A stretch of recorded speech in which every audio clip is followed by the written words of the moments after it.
Good morning, all of you.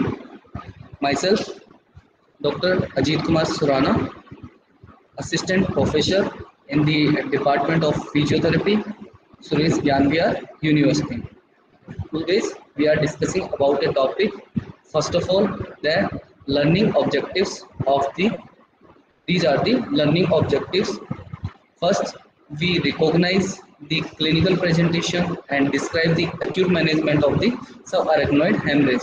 We recognize the subarachnoid hemorrhage and its clinical presentation, any clinical features in presentation, and we describe the acute management of the subarachnoid hemorrhage. Second, we recognize the clinical presentation and describe the acute management of the meningitis or encephalitis. Now, second one, any condition of the meningitis, encephalitis, we recognize its clinical features or its acute management for the meningitis or for the encephalitis. Now, third one is that we recognize the clinical presentation and describe the acute management of the temporal arthritis. Any problem related to the temporal arthritis, we recognize and its clinical features of the temporal arthritis. Now, next is that we describe the pathophysiology, its clinical presentation or clinical features, any differential diagnosis, any diagnostic consultation, and the basic management of the headache. Next is that we describe the pathophysiology, any clinical features of the presentation is differential diagnostic consideration and the basic management of the central nervous system infections. Now we describe the pathophysiology, clinical presentation, differential diagnostic and the consultation and the basic management of the brain tumors. Now we differentiate among the clinical syndromes associated with headache and the method of evaluation for further work of the diagnostic. Now we recognize acute hemorrhage and ischemic stroke on the CT of the brain. So these are the learning objectives for the any type of diseases of the clinical neurology, like recognize the clinical presentation and describe the acute management of the subarachnoid type of hemorrhage, recognize the clinical presentation or clinical features and describe the acute management of meningitis or encephalitis like conditions, recognize the clinical presentation and describe the acute management of temporal arthritis conditions. And now we describe the pathophysiology of the disease, its clinical presentation or clinical features, differential diagnostic consideration, and the basic management of the headache-like of conditions. Now we describe the pathophysiology, its clinical presentation or clinical features, its differential or diagnosis, how can we diagnose the disease, and its basic management of the central nervous system infection. Describe the pathophysiology, clinical presentation, and differential diagnostic consideration and the basic management of the brain tumor-like conditions. Now we differentiate among the clinical syndrome associated with headache and the method of the evaluation for further work of the diagnosis. And now we recognize acute hemorrhage and the ischemic stroke on the CT of the brain. These are the learning objectives of the clinical neurology.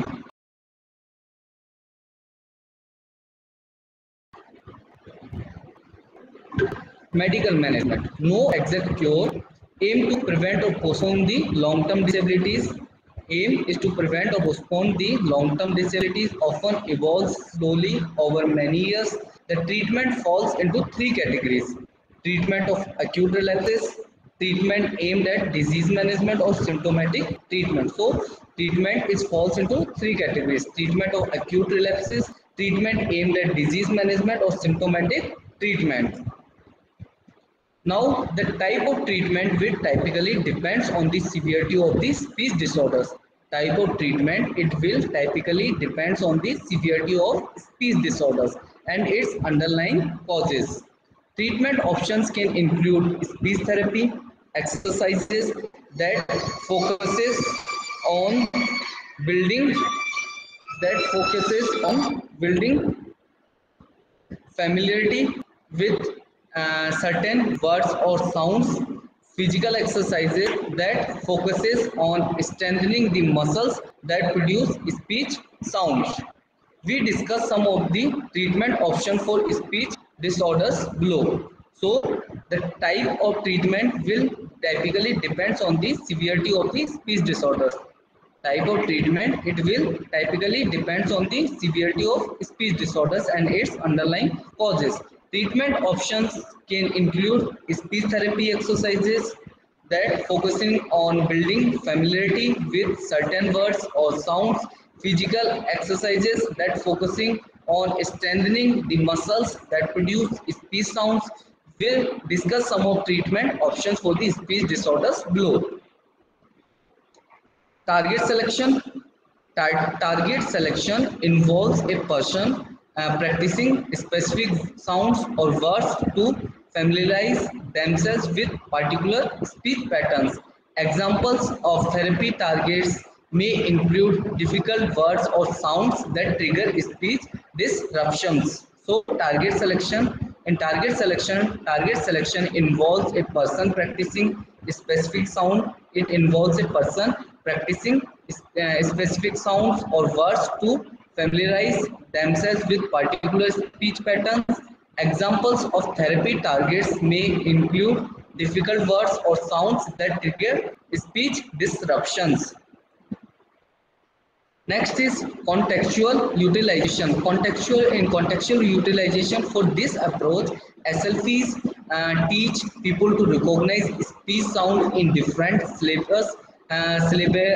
syllable-based contexts.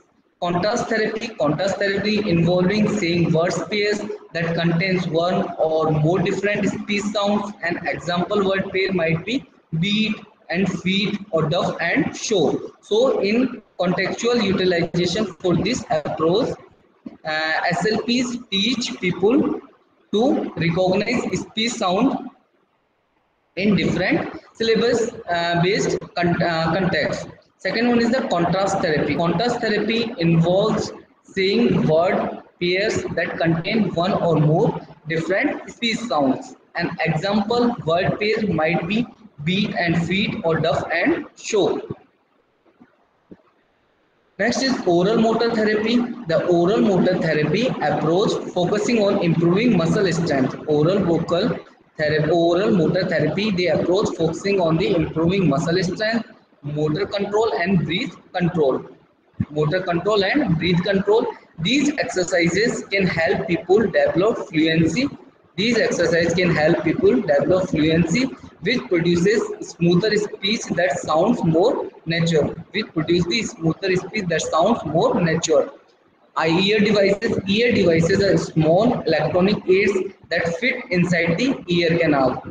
Ear devices are small electronic aids that fit inside the ear canal. These devices can help improving fluency in people who have a stutter. So oral motor therapy. In oral motor therapy, approach focusing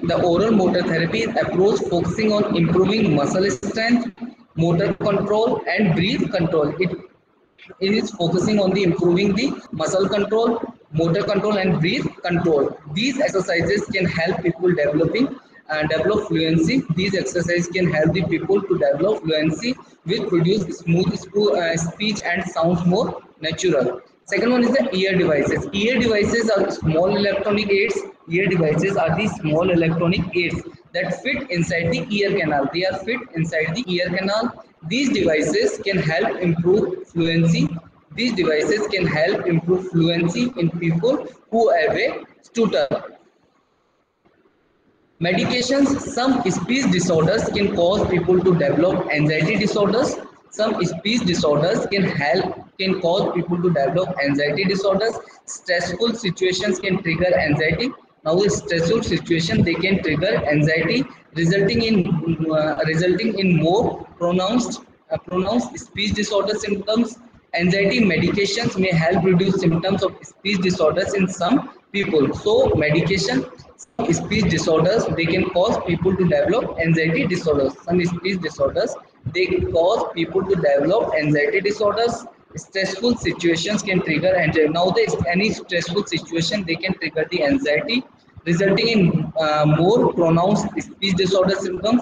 Due to situation can trigger anxiety, stressful situation can trigger anxiety, they resulting in more pronounced speech disorder symptoms. Anxiety medications may help reduce symptoms. Anxiety medications, they may help reduce symptoms of speech disorders in some people. Now, treatment of the acute relapse. In acute relapse, we start with corticosteroid therapy. Corticosteroid therapy mainly used for any anti-inflammatory or immunosuppressive property. For any anti-inflammatory and the immunosuppressive property. For example, methylprednisolone, it may be given IV or orally. Methylprednisolone, it may be given IV or orally. Second one is azathioprine or cyclophosphamide. Azathioprine and cyclophosphamide in severe cases. So, treatment of acute phases with the corticosteroid therapy. Corticosteroid therapy mainly used for the any anti-inflammatory and immunosuppressive property. For example, methylprednisolone, it may be given IV or orally. Second one is the azathioprine or the cyclophosphamide in the severe type of the cases of the speech disorders. So second one is the treat exacerbation. Treat exacerbation, treatment aimed at disease management. The treatment it aimed at disease management. We give interferon beta 1b like betaseron. It may be given subcutaneously for antiviral or immunoregulatory for ambulatory clients with relapsing remitting.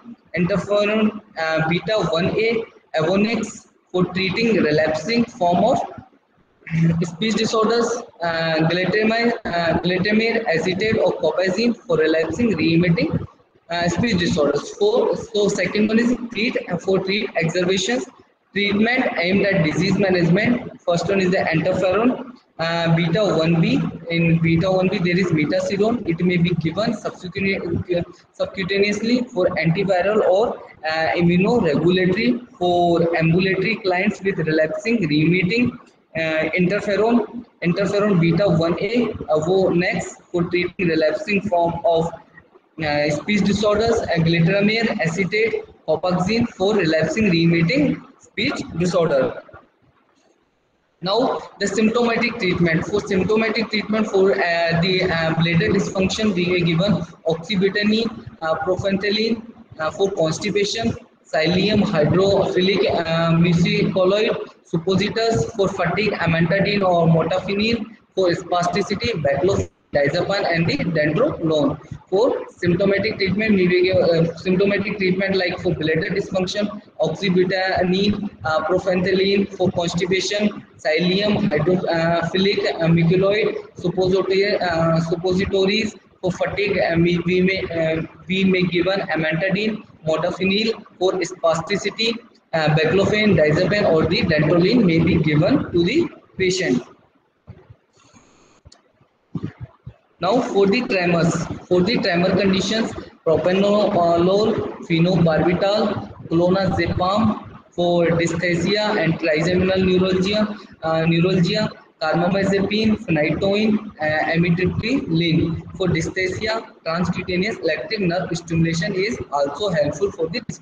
So for the tremors, we may given propranolol, phenobarbital, clonazepam.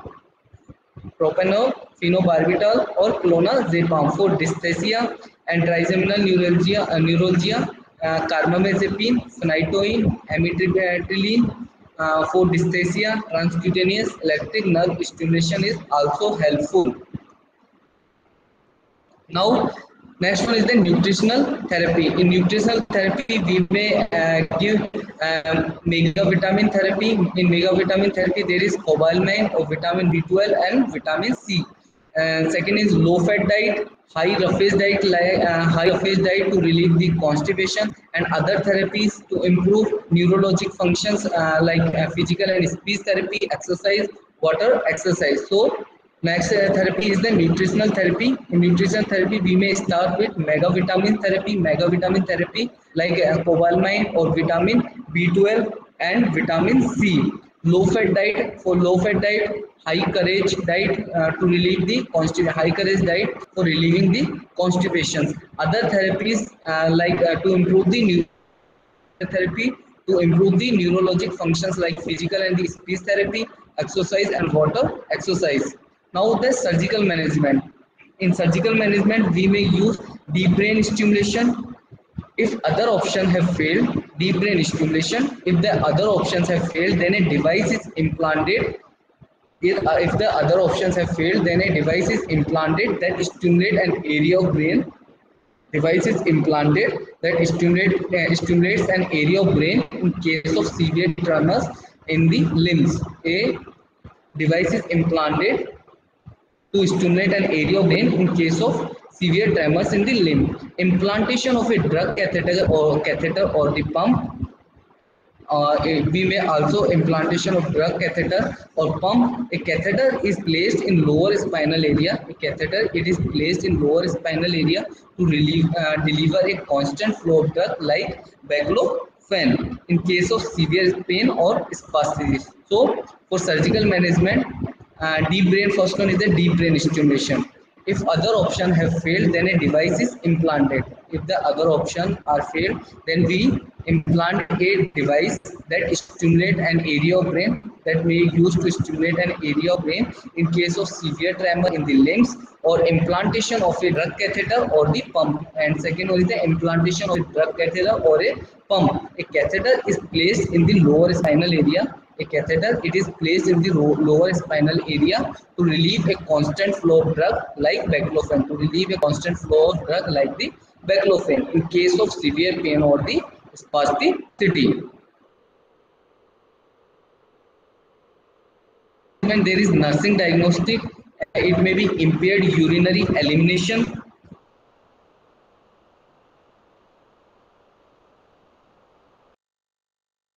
output and acute pain.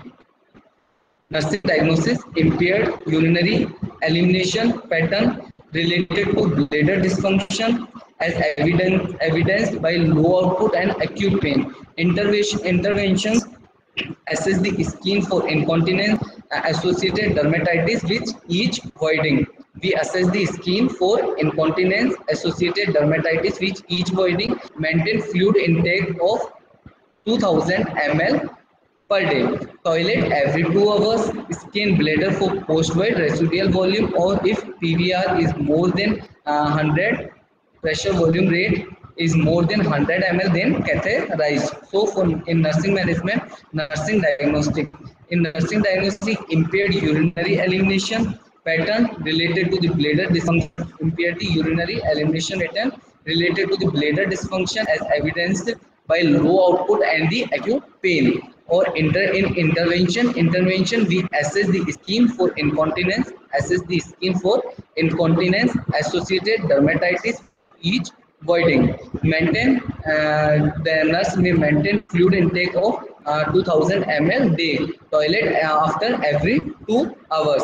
So and next is scan bladder for post void residual volume. Scan the bladder for post void residual volume. If PVR is more than 100 ml,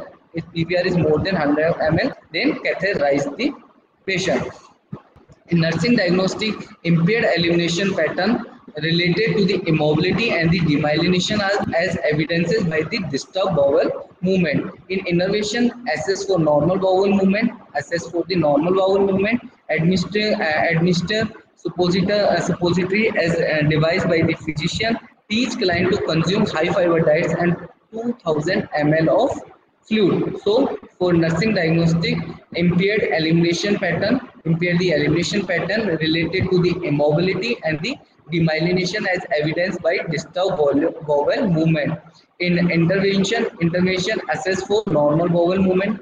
They are assessed for normal bowel movement. Administer suppository as advised by the physician. Teach client to consume high fiber diet. Teach the client to consume the high fiber diet and 2000 ml of the fluid. In nursing diagnostic, fatigue related to the increased energy needs as evidences by the facial expression of the clients. In interventions, keep the environment cool, provide mental support to the patient, plan for rest period during the day, facilitate sleep by reducing nighttime interruption, noise and light. So nursing diagnostic for the fatigue related to the increased energy needs as evidences by facial expression of a clients. The interventions are keep the environment cool,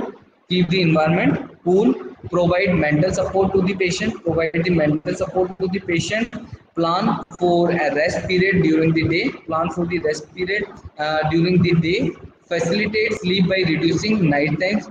Now we facilitate the sleep by reducing night times interruption like noise and the light.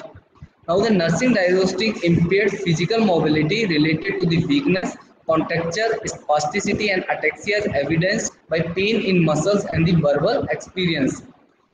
Intervention are assess the degree of muscle spasticity, assess the degree of muscle spasticity, stretch muscles and perform range of motion exercise, stretch the muscles and perform the range of motion exercises, administer antispasmodic as orders, administer antispasmodic as ordered, position in neutral alignment, position in the neutral alignment or consult with doctor for splints. So in nursing diagnostic, impaired physical mobility related to the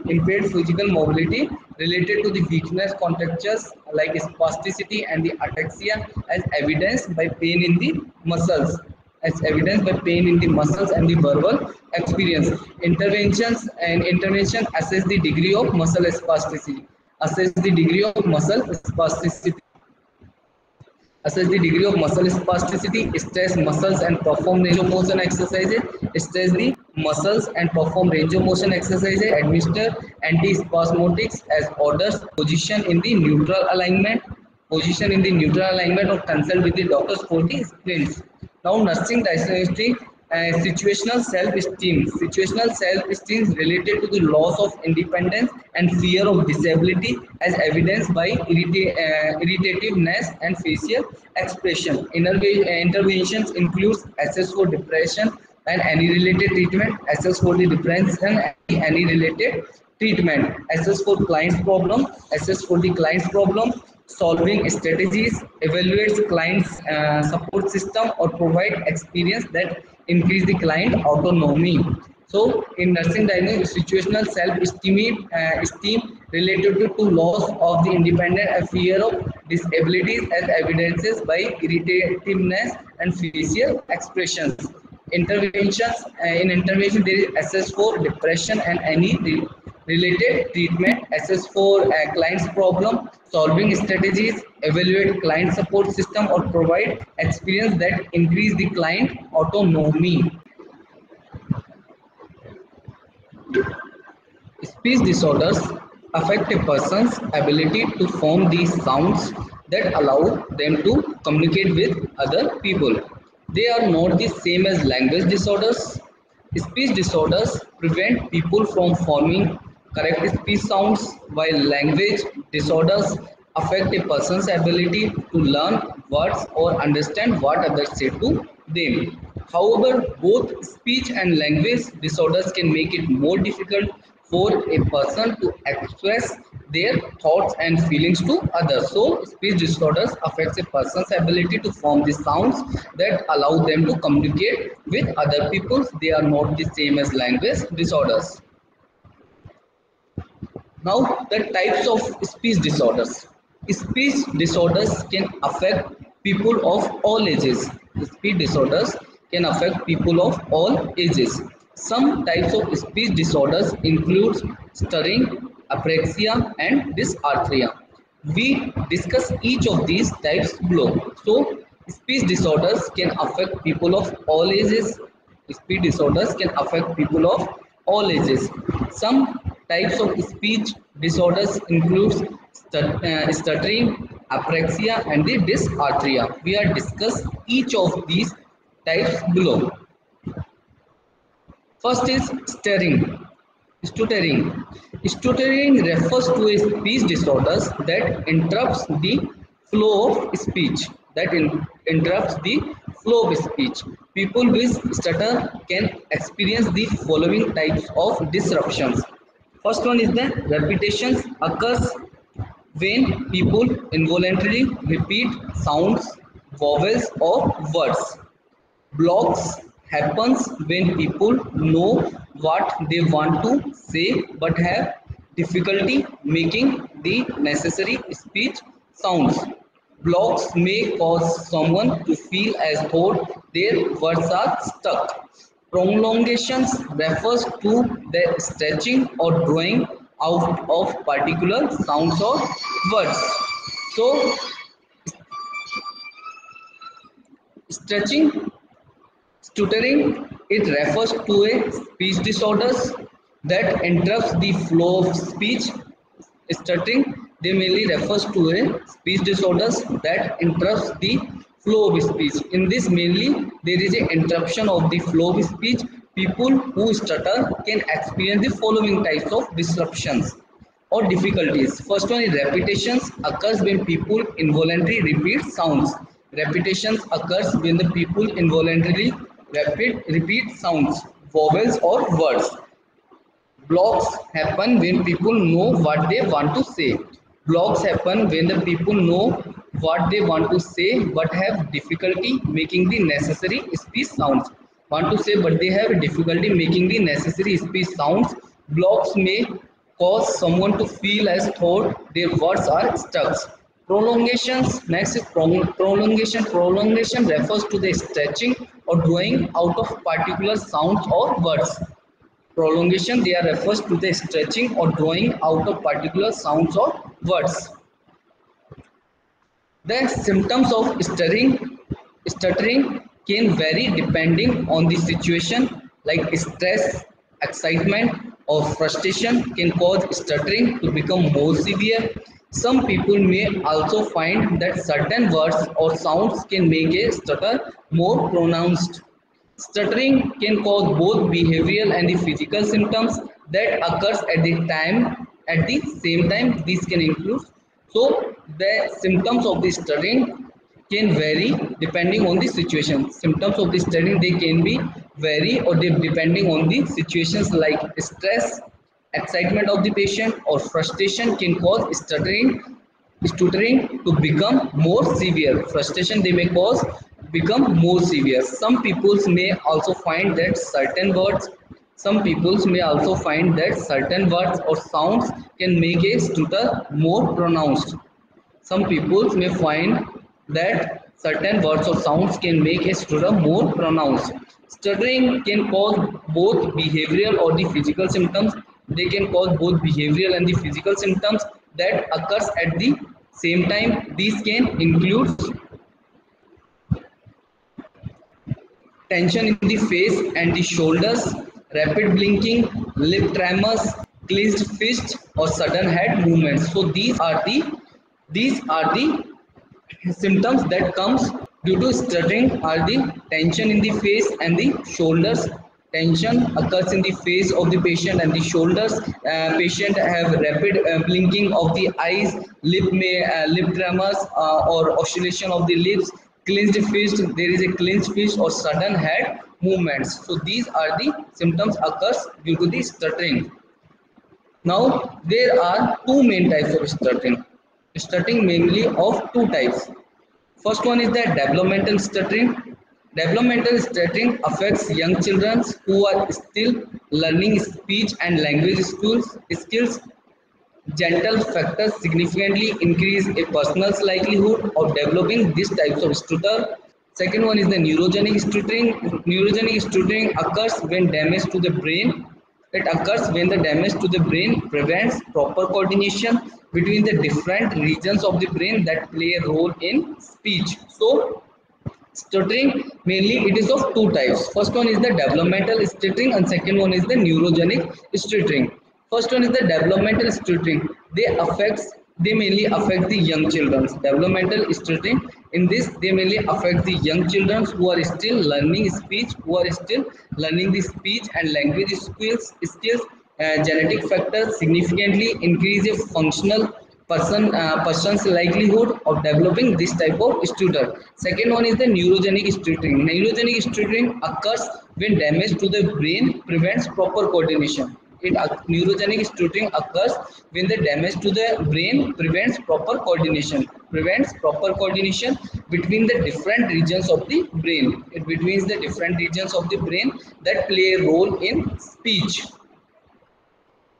Now, next one is the apyrexia. Apyrexia, the brain controls every signal actions that people makes, including speaking. Most of the brain's involvement in speech is unconscious and the automatic. So most of the brains involved in speech is unconscious and the automatic. When someone decided to speak, the brain sends signals to the different structures of the body. When someone decided to speak, the brain sends signals to the different structures of the body that work together to produce the speech. The brain instructed these structures how and when to move to form the appropriate sounds. So in apraxia, the brain controls each and every signal action that people makes, including the speaking of the person. Most of the brain involvement in speech is unconscious. The most of the brain's involvement in speech is unconscious and the automatics. When someone decided to when someone decided to speak, the brain sends signals to the different structures. When someone or somebody is decided to speak, the brain sends signals to the different structures of the body that work together to produce speech. Body that work together to produce the speech. The brain instructs these structures. Now the brain instructs these structures how and when to move to form the appropriate sounds, and how and when to move to form the appropriate sounds. Now, for example, these speech signals open or close the vocal cords. These speech signals, they open or close the vocal cords. Move the tongue and shape the lips. Move the tongue and shape the lips, and control the movement of air through the throat and the mouth. And control the movement of air through the throat and the mouth. Aspyrexia is generally term referring to the brain damage. Apraxia is generally a term referring to the brain damage that impairs a person's motor skills, that impairs or affects the person motor skills, and it can affect any part of the body, or it can be affect the any part of the body. Aspyrexia of the speech or verbal aspyrexia. Aspyrexia of the speech or verbal aspyrexia refers especially to the impairment of the motor skills that affect an individual's ability to form the sounds of speech correctly, even when they know which words they want to say. So, for example, these speech signals open or close the vocal cords. Speech signals, they open or close the vocal cords, move the tongue and shape the lips, and they move the tongue and shape the lips, and control the movement of the air, and they control the movement of air through the throat and the mouth. They control the movement of air through the throat and the mouth. Aspyrexia is a general term. Mainly, aspyrexia is a general term referring to the brain damage that impairs or affects a person's motor skills, and it can affect any part of the body, or it can be affect any part of the body. Aspyrexia of speech or verbal aspyrexia. Aspyrexia of the speech or verbal aspyrexia refers especially to the impairment of the motor skill.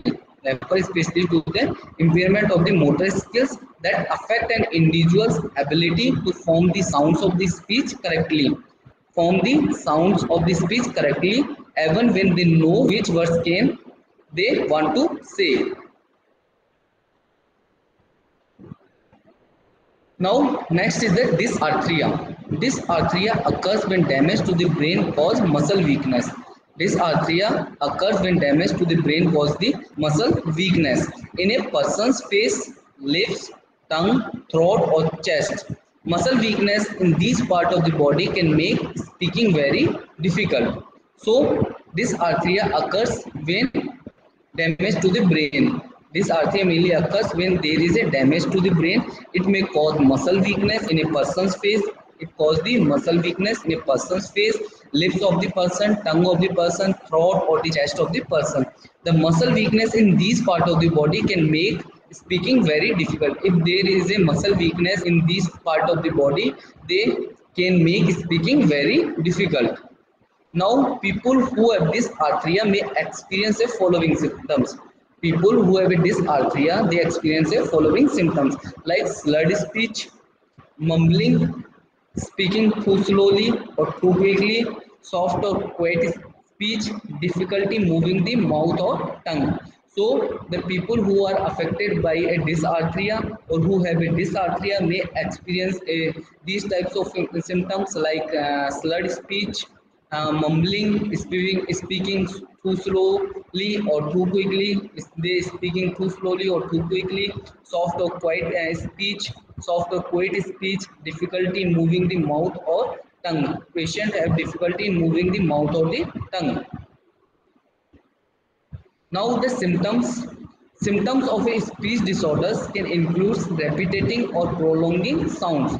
Symptoms of a speech disorders can include repeating or prolonging sounds, rearranging syllabuses and speaking very softly. Rearranging syllabuses and speaking very softly. The symptoms of speech disorders vary widely. The symptoms of the speech disorders they vary widely depending on the cause and the severity of the disorders. They vary widely and they depending on the cause and the severity of the disorders. People can develop multiple speech disorders with different symptoms. So, in symptoms of a speech disorders can include repeating or prolonging sounds. In symptoms, they include the repeating or the prolonging sounds, rearranging syllabuses, speaking very softly. Patient may speaking very softly. The symptoms of speech disorders they vary widely depending on the cause and the severity of the disorder. Now the symptoms of the speech disorders, symptoms of the speech disorder they are very widely depending on the cause, very widely depending on the cause and the severity of the disorders. People can develop multiple speech disorders. People can develop the multiple speech disorders with different symptoms. People can develop multiple speech disorders with different symptoms.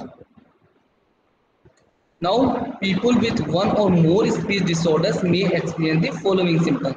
People who have one or more speech disorders, they may experience the following symptoms like repeating or prolonging sounds, repeating or the prolonging sounds, distorting sounds, adding sounds or syllables to words or rearranging syllabuses.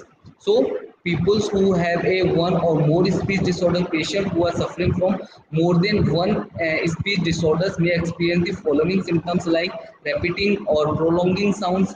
It's repeating or the prolonging sound, distorting sound. Patient suffer from distorting sounds, adding sounds or syllables to words or rearranging syllables. Having difficulty pronouncing word correctly, they were having difficulty pronouncing words, difficulty struggling to say the correct word or sound, struggling to say the correct word or sound, struggling to say the correct word or sound, speaking with a hoarse or raspy voice, speaking with a hoarse or the raspy voice, or speaking very softly. So having the patient may having difficulty pronouncing words correctly, they have a difficulty pronouncing words correctly, struggling to say the words or sound, speaking with a hoarse or raspy voice, or speaking very softly. Now the causes of speech disorders can include causes of the speech disorders. They include brain damage due to a stroke or head injury, brain damage really due to a stroke or due to head injury, disease such as Huntington's disease, Parkinson's disease, or the amyotrophic lateral sclerosis or ALS. So these are the causes of the speech disorders. They include the brain damage due to the stroke or head injury. Brain damage mainly occurs due to a stroke or head injury, any muscle weakness of the body, damage vocal cords, damage the vocal cords of the body, a degenerative disease, any degenerative disease like such as Huntington's disease or movement disorders, Parkinson's disease, or the amyotrophic lateral sclerosis. Next is the dementia, cancer that affect the mouth or the throat, cancer that affect the mouth or the throat, autism, Down syndrome, or the hearing loss. So dementia, cancer that affects the mouth or throat, autism, Down syndrome, hearing loss. So these are the causes of the speech disorders. Now the risk factors that can increase the likelihood of persons developing a speech disorders. Risk factors that can increase the likelihood of a person developing a speech disorder includes being male, being born prematurely, having a low weight at birth, having a family history of speech disorders, experiencing problems that affect the ear, nose or throat, experiencing the problems that affecting the ear, nose or throat. So risk factors that can increase the likelihood of person risk factors that can increase the likelihood of a person developing a speech disorders. They may include being male, being born prematurely, having a low weight at birth, patient having a low weight at birth, having a family history of the speech disorder, patient may having a family history of speech disorders, patient may experiencing a problems that affects the ear, nose or the throat. Now the diagnostic. A speech language pathologist is a healthcare professional.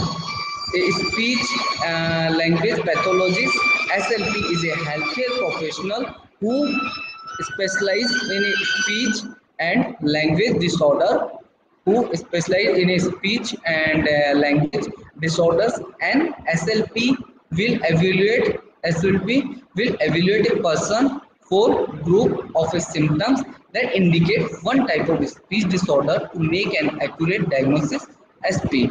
So in diagnosis, a speech language pathologist SLP is a healthcare professional. It is a healthcare professional who specializes in speech and language disorder, who is specialized in speech and the language disorders, and SLP will evaluate a person and SLP will evaluate a person for groups of symptoms that indicates one type of speech disorders to make an accurate diagnosis S. An SLP will review a person's medical and family history. An SLP will review a person's medical and the family history. They will also examine how a person moves their lips, jaw and tongue, and may inspect the muscles of mouth and throat. Other methods of evaluating speech disorders includes Denver articulation screening examination. This test evaluates the clarity of the person's pronunciation. Prosody voice screening profile. SLPs use this test to examine multiple aspects of person's speech, including pitch, phrasing, speech pattern, and the speaking volume. Dynamic evaluation of the motor speech skills manual. The dynamic evaluation of motor skills manual is a comprehensive guide for helping SLP's diagnosis speech disorder. So, an SLP will review a personal and SLP will review a personal medical and the family history. It may review a person's medical and family histories. They will also examine how a person moves their lips. They will also examine how a person moves their lips, jaws and tongues, and may inspect the muscles of the mouth and the throat. Other methods of the evaluating speech disorders includes Denver articulation screening examination. This test evaluates the clarity of person pronunciation. Prosody voice screening profile. Prosody voice screening profile. SLPs use this test to examine multiple aspects of person's speech, including pitch, phrasing, speech patterns, and the speaking volume. Now, the dynamic evaluation of motor speech skill manual. The dynamic evaluation of motor speech skills is comprehensive guide for helping SLPs diagnosis speech disorders.